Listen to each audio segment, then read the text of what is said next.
It's The World This Week, 7 days, 4 Paris-based correspondents, 1 hour. The World This Week, in partnership with the Daily Beast. Christopher Dickey, foreign editor, joins us. How are you, sir? Happy to be here, as ever. Happy to welcome you. Happy to welcome Luke Baker, Paris bureau chief for the Reuters news agency. How are you, sir? Very well, Francois. Gil Mihaly, columnist at the Israeli newspaper Yediot Aharonot, co-founder of digital news magazine Causeur. Good evening. Nice to see you. And France24.com's Lila Jacinto, who is out reporting in Beirut. We'll talk a little bit more of that later. The World This Week on Facebook and Twitter, hashtag World This Week. Malaysia kicking out the party in power for the first time since independence. Italy edging closer to an unprecedented populist coalition. The Eurovision Song Contest. Those stories swept aside with one stroke of the pen this week by Donald Trump's decision to walk away from the Iran nuclear deal. That was followed by direct confrontation between Israel and Iran and Syria, and all comes ahead of next Monday's decision by Trump to move the U.S. Embassy from Tel Aviv to Jerusalem, the date chosen to coincide with the 70th anniversary of Israel. In the build-up, we've witnessed another Friday of protest at Israel's border with Gaza, which brings us to the essential question. With all that's going on, can Israel afford to stick with the status quo when it comes to the Palestinians? A status quo that hasn't budged since the Oslo Accords. That was a quarter century ago. And with no peace talks in sight, what does that status quo look like? France 24's James Andre went to find out in this exclusive report.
مين بحب يروح يشتغل في اسرائيل؟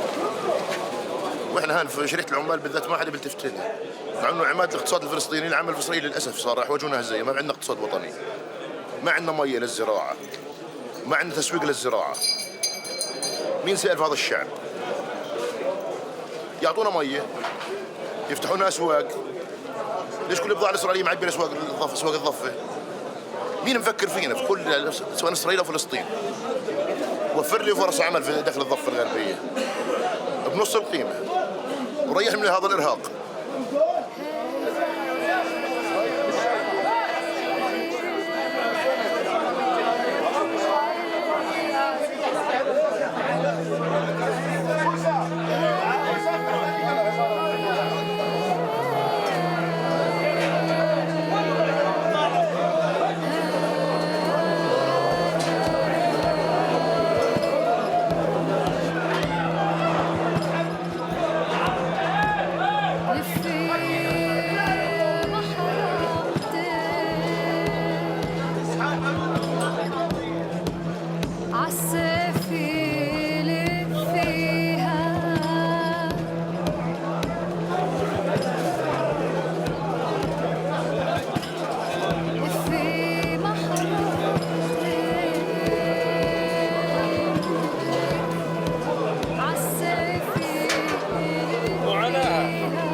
شايفه بالشعبط على هالمعبر زي الكرود، ولا حدا مسلج ولا حدا مسوي شيء، زي ما انت شايفه. اعلنا اضراب امبارح ولا واحد استجاب فيه، لأن الشعب ميت الخرم والشعب ميت الزفت. يعني اللي بده يعطل عن 300 شيكل انه بده يعطل، واجينا بدنا نشتري تسريح ب 2500 شيكل مشترى، وانه بده يدفع 2500 شيكل.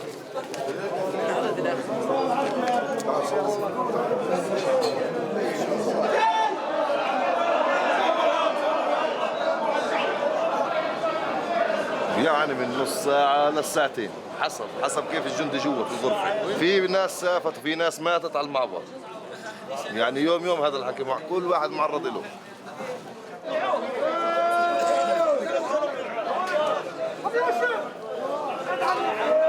شو شايف انت؟ شو شايف بعينيك؟ شو شايف؟ شو شايف بعينيك؟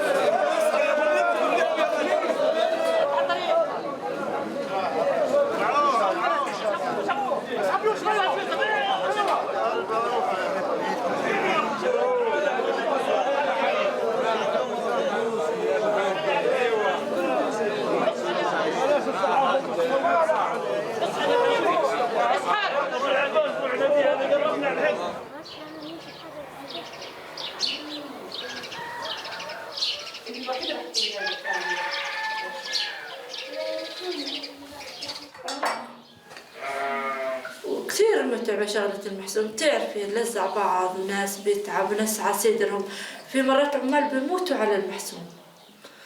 عشان هيك يعني هي كلها أصلا صعبة. وإذا وقف التسريح بقعد 3-4 أشهر ما فيش تسريح.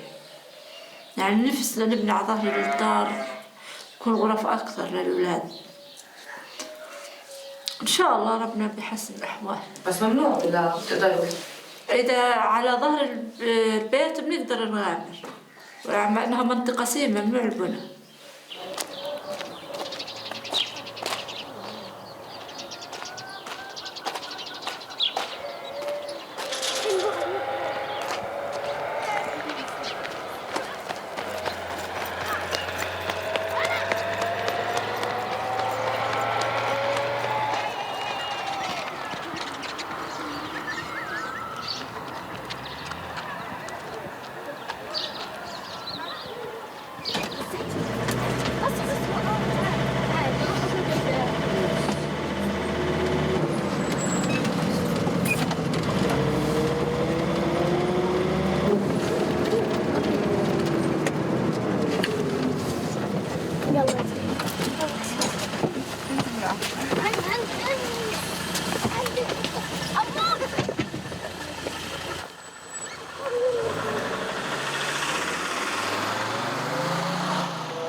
نغم، كيف حالك؟ شو أخبارك؟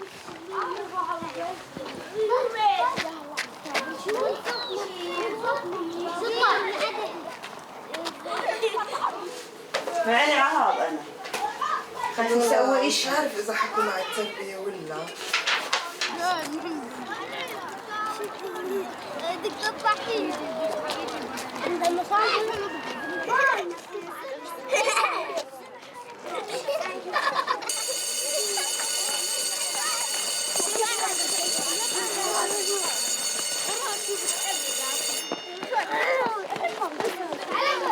بس يا جماعة خلاص رتبي أمورك.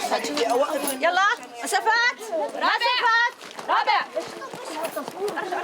يلا مسافات وين رايح؟ لهون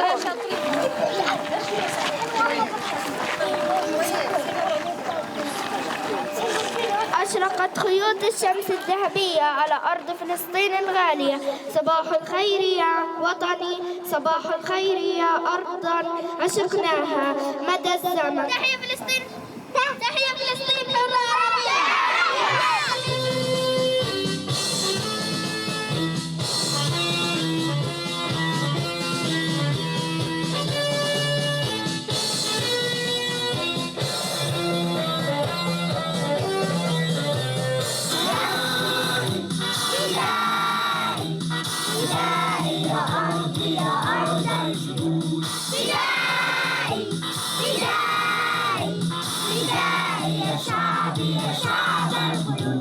تعدى الجبال وخضت النضال غارت المحال حطمت الخيول تعدى الجبال وخضت النضال غارت المحال حطمت الخيول.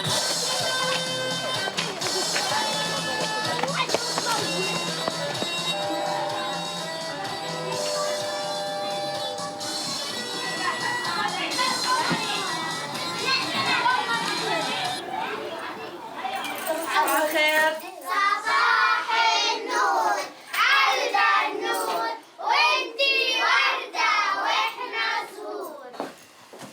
4 ضرب 2 شو يعني؟ شو بكررها؟ شو بكررها؟ مكررة 4 مرات 2 زائد 2 زائد 2 يساوي ايش؟ 8. طيب ليش تحدي 5؟ تحدي 5 لأنه في عنا سابق لإلها 4 بنفس الوضع، 4 مدارس موجودة بجانب مستوطنات مهددة بالهدم، كل مرة لما بتبنى بتهدم.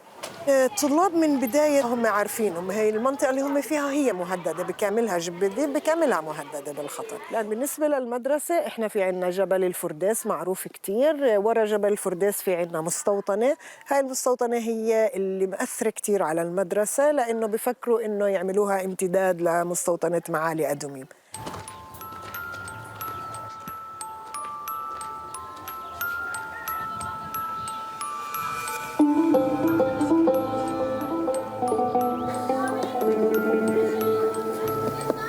هناك على المدخل.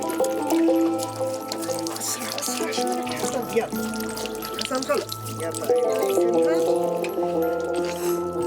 محمد مجيب اليوم برضو تأخرت صح؟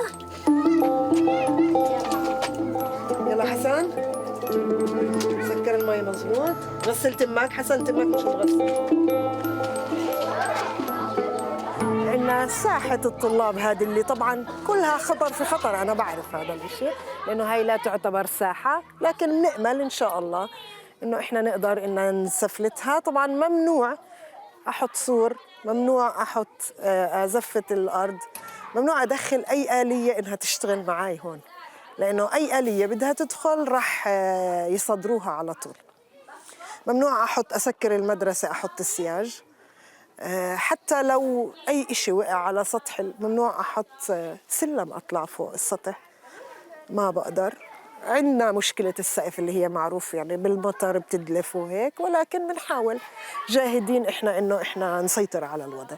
هو هذا التحدي، هي اسمها التحدي هيك، يعني لو كانت مدرسة ومبنية صح ما بزبط. الكوفية يا سلمى رمز وطني لنضال الشعب الفلسطيني، لبسها القائد الراحل أبو عمار بشكل دائم كما لبسها أجدادنا لأنها رمز الرجولة والأناقة. تفضل يا محمد، ابتدينا الكوفية الفلسطينية. تفضل. هلا الآن محمد سوف يعلمكم كيف لا الرأس. كيف نرتدي الكوفية الفلسطينية؟ كيف كان الزعيم الراحل ياسر عرفات يلبس الكوفية الفلسطينية؟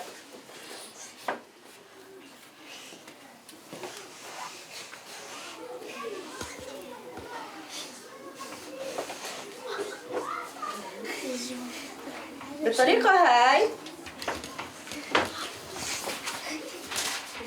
الرئيس الراحل أبو عمار كان يلبس الكوفية الفلسطينية بالطريقة هاي. أحسنتم أحسنتم أحسنتم. هل تذكرون القائد الشهيد الراحل ياسر عرفات؟ نعم. هل تذكرونه؟ نعم يا محمد. تشهد القائد الراحل ياسر عرفات. طيب إيش عمل لفلسطين؟ ماذا عمل لفلسطين؟ ماذا عمل لفلسطين؟ عباس. اجتمعوا هو كم زلمة واتفقوا انهم يحموا دولة فلسطين وما يعطوها للجو. ايوه، كان يدافع عن الدولة الفلسطينية. نعم احسنتم.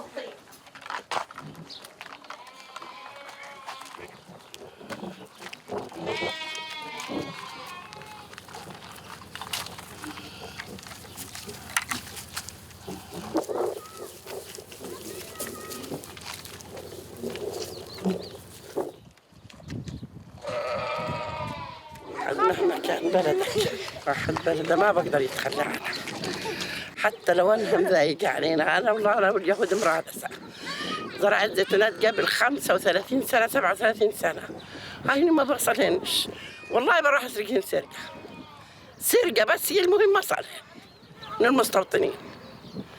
شو نسوي؟ وبرضو المصالح برضو المصالح.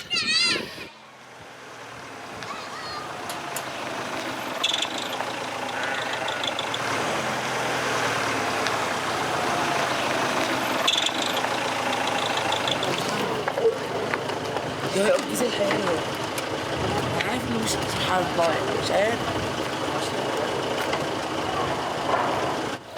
Yeah, look at this. These are solar amazing panels. solar panels. So these solar panels were installed and then they were confiscated by the army.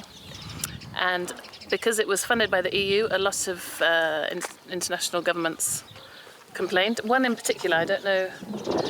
Anyway, and they eventually returned them. And that's never happened before.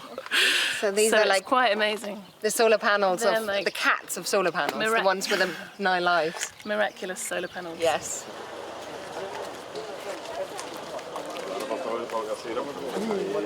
اليوم جينا على هون كجزء من توطيد العلاقة ما بين مؤسسة هيرن وما بين جب الديب. العلاقة يعني قديمة، بنقوم بمساعدة القرية بتعزيز صمودها.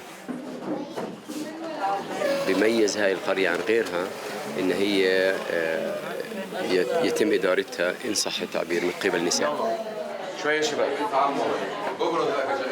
لأنها بمنطقة C++ زي ما حكينا، يعني لا يسمح لك بالبناء، لا يسمح لك بالتطور. ممكن يجي المستوطنين واليهود في أي وقت ويقتحموا ويعملوا اللي بدهم إياه. الحياة صعبة، في كتير محددات restrictions للحركة كمان، وهم في مستوطنات قريبة وبالتالي هم مراقبين أي شيء بصير عملهم بيجوا بشيل الموجود.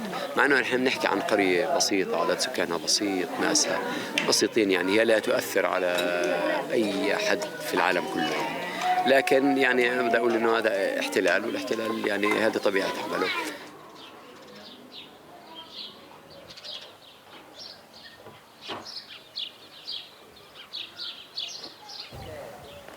بعدين الطاقات الشمسية بهايك بزبط معها الجو بالضبط. هلا بدها تشتغل كويس.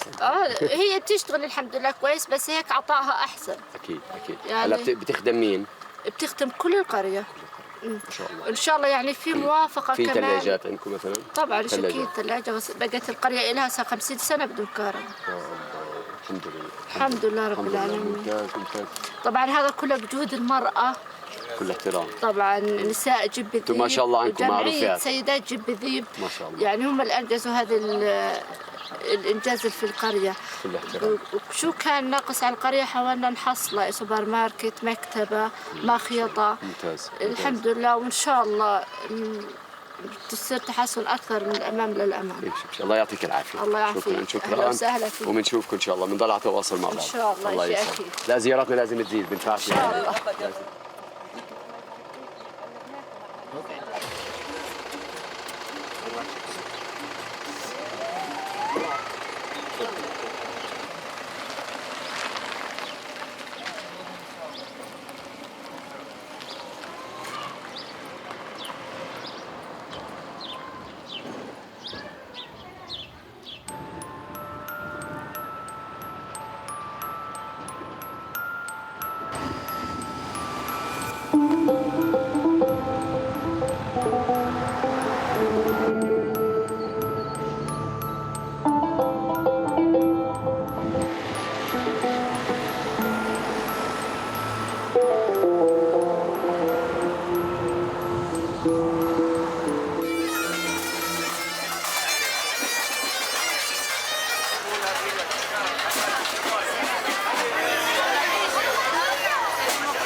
Press TV. Up, right.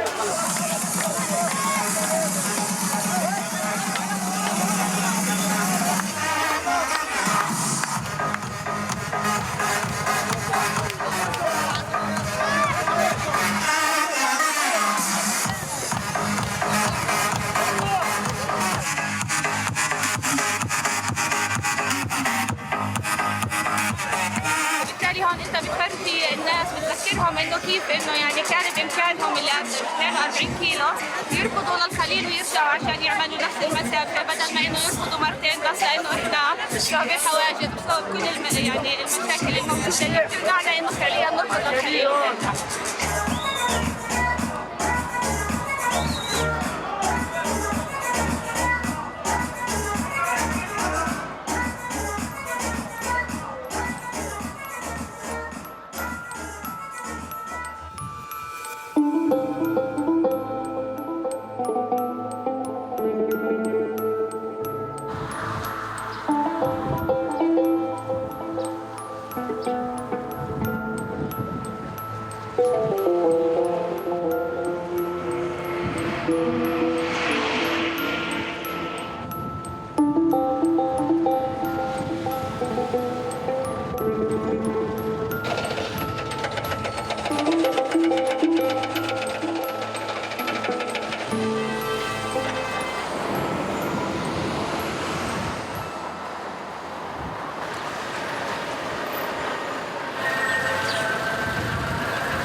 سبعين سنة إلي بقى، لكن أمانة الله إنه أملي أرجع. أمانة الله إنه أملي أرجع. وكنت لو برجع شهر وأهلي بيرجعوا جميع الناس وأموت من بهمش، المهم إني أرجع. المهم العودة. والله المخيم ما بعني لي ولا شغله، والله المخيم كله ما هو يعني شيء يعني دكوت مش مرضي عنه. شو يعني تكون بالمخيم كل فخر واعتزاز؟ شو كمان؟ خيامات مناطق سي مع اليهود طبعا، عشان هيك الاحتلال حاطط ضدنا. طبعا الحجار بفيد شيء، الحجار بس يعني الشباب تبقى زهقانه بتطلع تراجع، بس طبعا هي يعني انها بتقدم للوطن وبتقدم شغلات كثيره، بس سلاحها وحجرها بس، يعني ما فيش شيء تقاوم فيه غير الحجر. لما يجوا الجيش بينزلوا على المخيم بدنا نقاوم، احنا نوقف ضدهم، فيش إلا بس الحجر، بنقاوم قديش بنقدر. انت نازل على المظاهره يوم الجمعه؟ ان شاء الله. وين بتنزل؟ على بيت ايل؟ على بيت ايل قلنا نروح.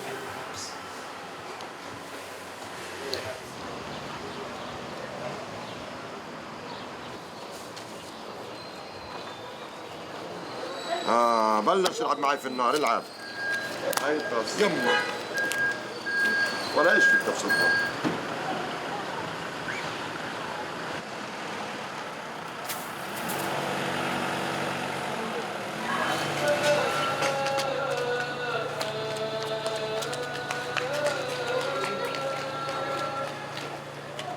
حي على الفلاح.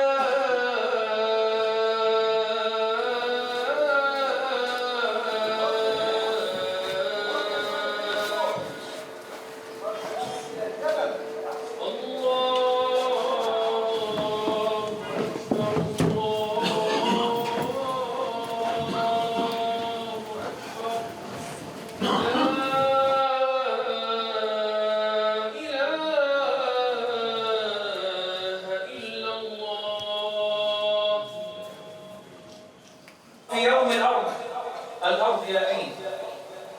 منذ 20 أو 25 عام منذ توقيع اتفاقية أوسلو حتى اليوم تضاعف عدد المستوطنين الذين يقطنون الضفة الغربية 7 أضعاف. لا يمكن أن يكون هناك قيام لكيان فلسطيني متماسك الأطراف أو متواصل جغرافيا. هذا كلام يعني زمان الكيان. الآن الأمور أحبابنا كتل استقامية سرطانية حقيقة. ماذا تفعل؟ تقسم المدن الفلسطينية، تقسم شمال الضفة عن جنوب الضفة عن وسط الضفة الغربية. كيف نخلي الناس تثبت في أرضها؟ مجرد وجودك في هذه الأرض، مجرد وجودك، ذهابك إلى جامعتك، إلى مدرستك، إلى عملك، إلى متجرك، هو في هذه المرحلة يعني إنجاز كبير. بسم الله الرحمن الرحيم. تدعوكم القوى الوطنية والإسلامية الآن في مسيرة من باب جامع حمزة إلى بيت إيد. قولوا لرئيس الأركان، قولوا لرئيس الأركان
Yeah, and that report was shot for the France 24 investigative news magazine.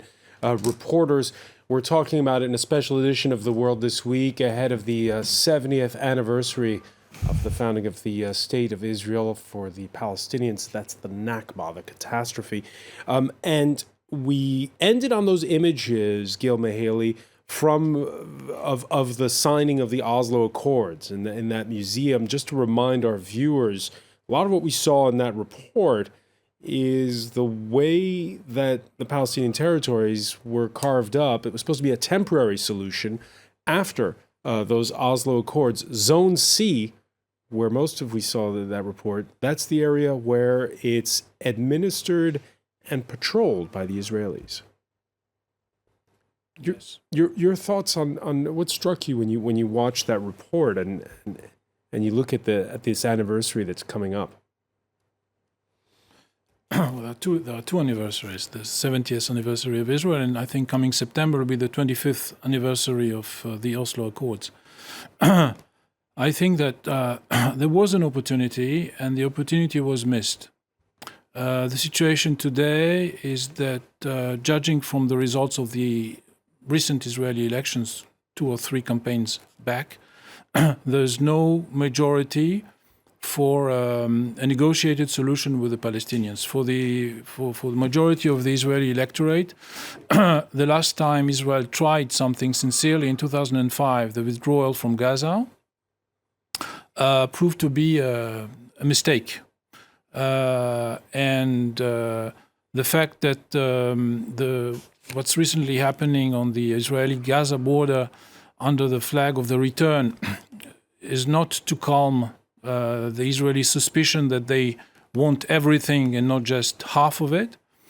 And the even more recent remarks, stupid anti-Semitic remarks of Mahmoud Abbas in a I don't understand why he did that, but it's not very reassuring.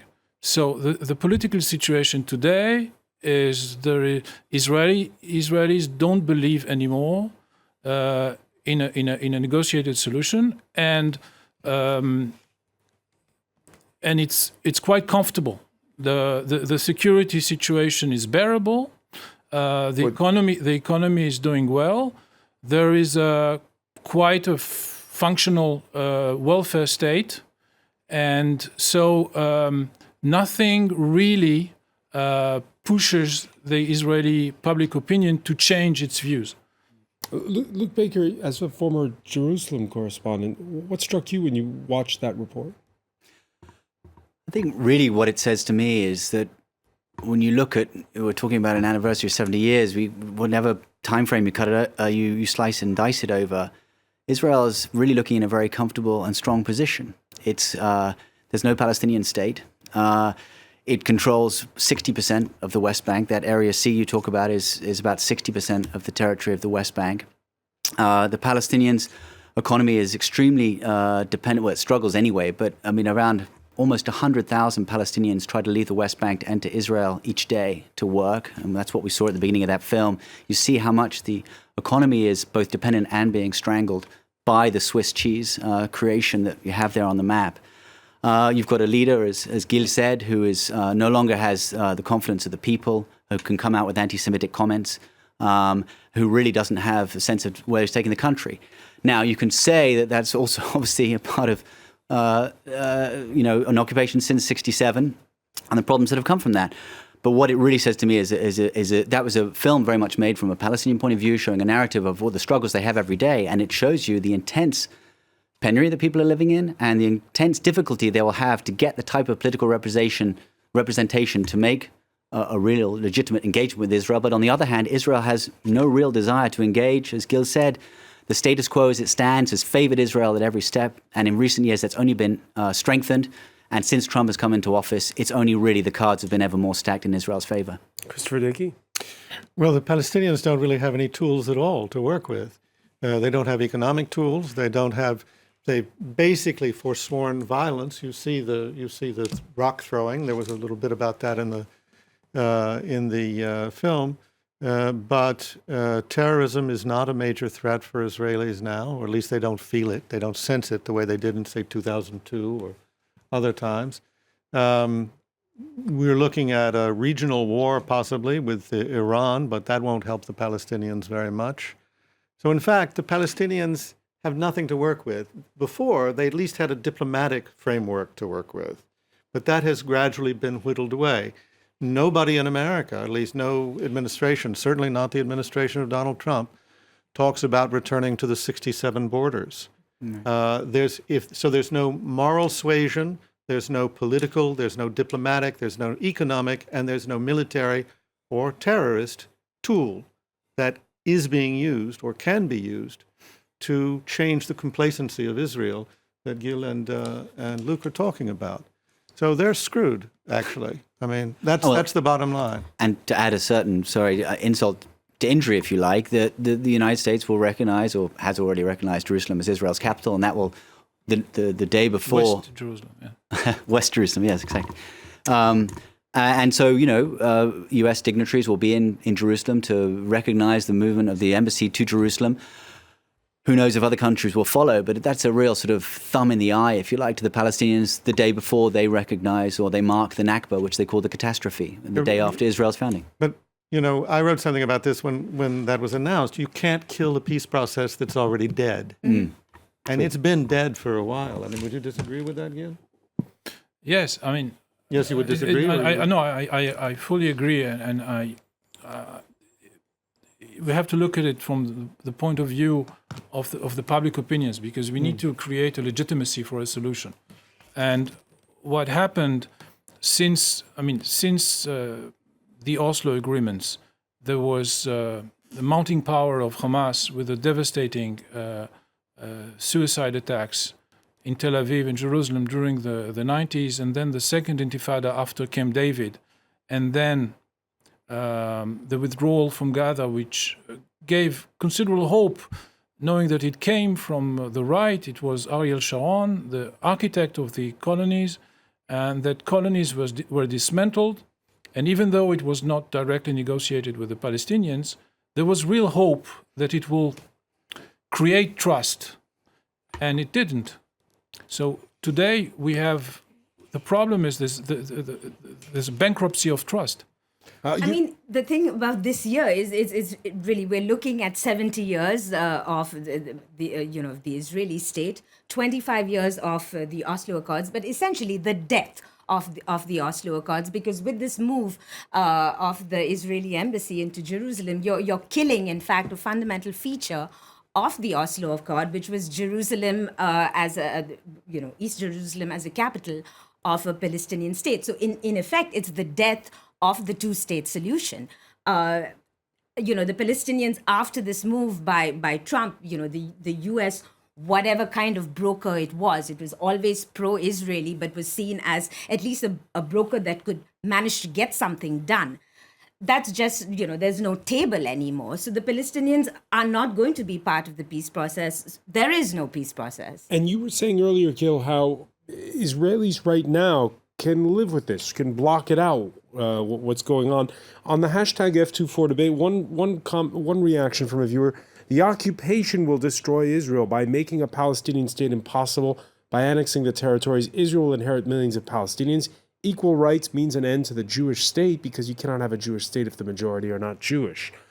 Do you agree with that? Yes, I do. But again, from the point of view of the Israeli public opinion, the millions of Israelis that vote every 3 or 4 years, first of all, they don't see an alternative. So when there's no alternative, there's no choice. They really believe that withdrawing from territories, unless you have a partner like Egypt or like Jordan, doesn't get you what you want. It didn't get Israel the quiet it sought in Lebanon, because even though the United Nations declared that Israel withdrew behind the line, Hezbollah continues to claim that he's fighting for the liberation of Lebanese territories. In Gaza, the opportunity, which was not perfect, was not used in order to create a positive momentum. It was the contrary. So, people that vote, they are not professors of political science. And things are very, very basic for them. And if you add other questions, why don't we have a Palestinian state from 1949? Why aren't we celebrating the 69th anniversary of Palestine? It was occupied by Egypt and Jordan. Why didn't they do anything before 1967? I mean, there are so many questions. And if you could send a team from France 27 to En El Khilwa, near Saida in Lebanon, you'll have the same film. And there in a Lebanese country, there's no Israeli occupation. You'll find distress, despair, people struggling to make a living.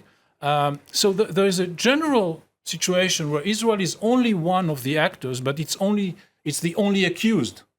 All right, another comment on the hashtag F24 debate. Israel wants the Palestinians to have their own state, and the Palestinians have a long history of refusing every offer of compromise. If they keep this up, eventually there won't be any such Palestinian identity left, and this will happen long before Israel ceases to be Jewish. I want to ask you, Christopher Dickey, about the timing of all of this. The way events have unfolded within the last 7-day time period, having the President of the United States walking away from the Iran deal, and then on the day where Israel celebrates its 70th anniversary is the day where you have the ceremony for moving the embassy. Why pack it all into 1 week? Well, originally it wasn't going to be packed all into 1 week, but I think they just decided in Washington that they could probably do it after Trump had made the announcement. I mean, if you want to go back to timing, the question is, why did Trump announce in December that he was going to move the embassy to Jerusalem? Why did he do that? There was no pressing reason. There was no urgent case to be made for that. There was not even a diplomatic case to be made for that at the time. He did it because he wanted to keep another of his campaign promises.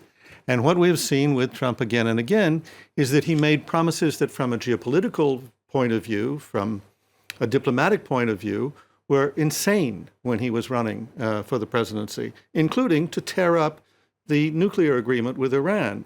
It makes no sense at all to tear up the nuclear agreement with Iran. You can say it's a bad agreement, but it is something you have in your hand. It's not something that you're going to strive for in the future. And on Thursday night at a rally, he called for the continued enforcement of that agreement, even though the United States is walking away. Why? That he did that at a rally is indicative of the way he does conduct statecraft. He goes in front of audiences where people are wearing Make America Great Again hats, and he says whatever he wants, and they cheer, and they say it's wonderful. And not only is he guiding them, he's being guided by them. He knows what they respond to. And unfortunately, in international affairs, trying to make peace in the Middle East, that doesn't work out very well. But that's what he's doing.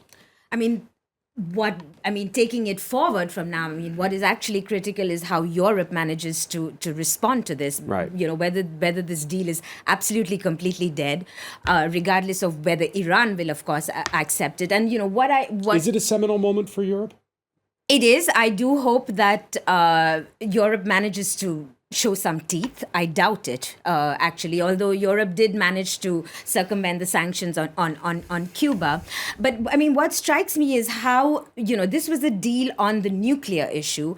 And even Macron, who, went to the US, before going to the US saying there's no plan B, and then started adding annexes and, talking about the ballistic missiles, that's a different issue. So now this, even Europe has started watering down on this deal that was there. I mean, we had a deal on that. All right, on that point, I want to get your reaction, Luc Baker, to what the French finance minister said this Friday. Bruno Le Maire saying it is time for European companies to, quote, stop playing by American rules. Je souhaite que nous affirmions la souveraineté économique. I would like to see the sovereignty of Europe's economy affirmed, its capacity to defend its own economic interests regardless of the decisions made by major economic partners like the United States. This means the reinforcement of the rules of 1996, which need to be completed and toughened up. Qui doit être complété et qui doit être renforcé. Well, look, Bruno Le Maire will sit down with some of the leaders, some of the heads of the largest French corporations that have interests in Iran in the coming days, probably over the weekend, with Total, with Renault, with Peugeot, with Sanofi, others, to try to sort of, give some guidance on how much support the French state can possibly give, what the shape of the legal sort of framework in which they'd be working. But and then he's going to sit down on Tuesday, British and German counterparts, and then meet with Zarif in Brussels on Tuesday. All of this effectively to try to sort of work out a game plan. How can we both encourage the companies that have invested a huge amount of money since the sanctions were lifted 2015 and really and have building up businesses in Iran can be protected against the threat of American sanctions? Really what the American sanctions threat does is create a threat. It creates a cloud of kind of uncertainty. Do you risk going to continue to do business in Iran with the threat that your businesses or any ties you may have in the United States are going to be ruined? Is the worth of your business in the States, is it worth more? And the chances are that it is. And I think that the likelihood is that European businesses will be too afraid to pursue their business interests in Iran and will slowly unwind. They've got 6 months to do it, 3 months for the lesser, but 6 months really. They may try and seek some waivers, some carve-outs. But frankly, I would be surprised if in a couple of years' time there's still the same level of investment by major European companies in Iran. Well, there won't be European companies, but certainly China, Russia, India just cut a deal with Iran to build a major port, which was done, the transaction was done entirely in Indian rupees. So Europe's loss is going to be China and Asia's gain, because after this deal, even if the US starts putting in sanctions, they're not just going to, the other parties are not going to accept it. Well, we're seeing reports of Chinese deals also being affected and the such. In a way, we can complain about what Donald Trump has done, but it sounds, listening to Luc Baker, that he's going to get away with it. What's he getting away with? I mean, he's putting pressure on Iran, but is it going to change their behavior? Is he going to intimidate them to such an extent that they'll give up a nuclear program that they froze, they didn't eliminate? We're now effectively going to bring back from 2025 to pretty much the present the moment at which they start reprocessing uranium. Yeah. And that's, of course, what Trump was talking about. You better stick to the agreement, even though I'm getting out of the agreement, because if you don't, I'm really going to punish you. Well, how's he really going to punish them? I mean, I think, where all this leads eventually is to a military confrontation. And I think as we get closer to that, Trump is going to be hard-pressed to justify a third war in the Muslim world when there are still two going on that haven't been completed. And not just that. I mean, it'll be such an asymmetrical military battle that Iran will, of course, resort to, a sort of asymmetrical war, which will be playing up in Afghanistan, playing across the border in Iraq. Iran is very adept at that. If it becomes a conventional war, then the thing to remember is the phrase strategic depth. Iran has a lot of it. It's a much tougher battlefield even than Iraq was. Two things. Zarif already said today that we'll resume enrichment. So, the very thing that the Iran nuclear deal was supposed to prevent and kick off, semi-indefinitely is already going to resume. That's what he says. Let's see. But really, we're at a moment clé where if it's really the case that the United States and Israel and to an extent Saudi have to be prepared for what Christopher said, that for war. And if they're going to do that, we're talking about a very... And the first country that'll be hit will be Saudi Arabia. Gil Mahaley, how do you interpret the Iranian muted response since Israel had a direct confrontation twice this week with Iranian positions inside of Syria? The Iranian position in Syria is very complicated. They have a very low-cost operation there. They don't have the best men there. They have militias. They have poorly trained and poorly armed people that they are sending to fight Israel on their name. Afghans. And Afghans and Iraqis and all kinds of Shiites, poor Shiites that signed, like the British Army used to recruit in the pubs. They are sent there to do their dirty job, and they are not doing it very well. They don't have air cover.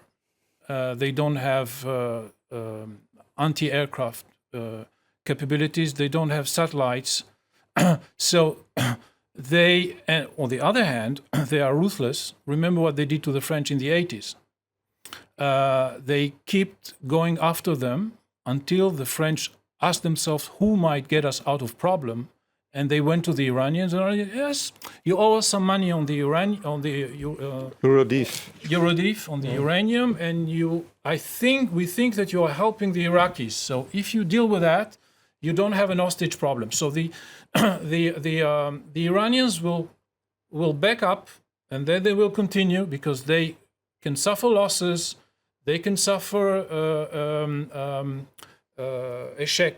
failures, and they will come back again, and they will come back again, and they will try to negotiate their capacity to harm, just like the Syrians, just like all these countries. Well, it's completely subjective. They'll do exactly what countries do with this asymmetrical kind of war. They'll use terrorism, they'll use hostage taking, they'll use all these things they've always done. They blew up the Israeli embassy in Buenos Aires. They will probably do such things until... And then they will present themselves as interested parties who can help you solve your problem. Exactly. Which they are. Just the way the North Koreans said, we're going to help you free these 3 Americans that we took hostage. And for the time just being, very briefly, because we're out of time here. Okay. I'm not sure that the Russians are crying over Iran being weaker in Syria, and I don't think that Assad is shedding tears, because both of them would like to see the Iranians out. All right, so much more to say. We're going to have to leave it there. I want to thank Gil Mahaley, Christopher Dickey, Luke Baker, Leila Jacinto. Thank you for joining us for this special edition of The World This Week.